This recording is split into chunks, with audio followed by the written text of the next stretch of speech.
faut savoir que l'huile de palme, c'est l'huile végétale la plus consommée, produite et vendue au monde. Il n'y a pas meilleure huile que l'huile de palme. Il y a 4 principaux défis.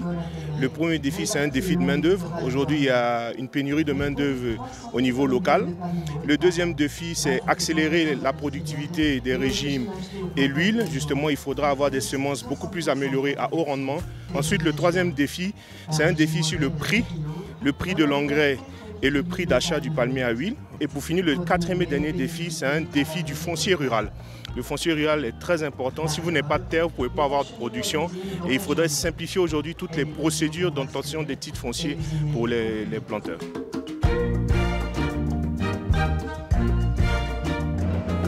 Le prix d'engrais est monté jusqu'à 40 000 le sac. Comment les planteurs pouvaient nourrir les plantes? Si nous trouvons de l'engrais, on peut faire comme Palm-Si. Mais si on n'en trouve pas, on ne peut rien faire. Il n'y aura pas de production. C'est l'engrais qui fait la production. L'huile de palme est assez décriée en Europe pour des raisons diverses. Et maintenant, je saurais faire la part des choses entre une production très industrielle comme elle se fait en Asie et une production beaucoup plus villageoise. Et donc je pense qu'il faut aussi que la filière sache communiquer sur des choses beaucoup plus précises et remettre l'intérêt, qu'on puisse mieux comprendre l'intérêt qu'a cette production dans ce pays.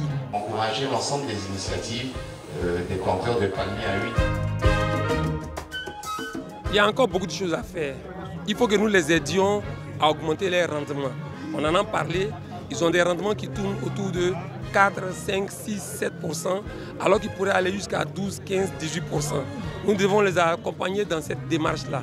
Nous devons les accompagner dans la mise en place des bonnes pratiques agricoles pour élever leur rendement. Aujourd'hui, l'enjeu n'est plus à l'extension. L'enjeu est dans l'intensification des surfaces que nous avons. Suite à la pandémie Covid et puis malheureusement suite aux problèmes avec l'Ukraine, on a vu que les différentes denrées et certains pays, ils ont fermé les frontières, on n'a pas eu de sortie et nous, dans le domaine de l'huile de palme, on n'a pas eu besoin de faire venir des produits d'ailleurs parce que tout était produit sur place. C'est une fierté. Une grande fierté.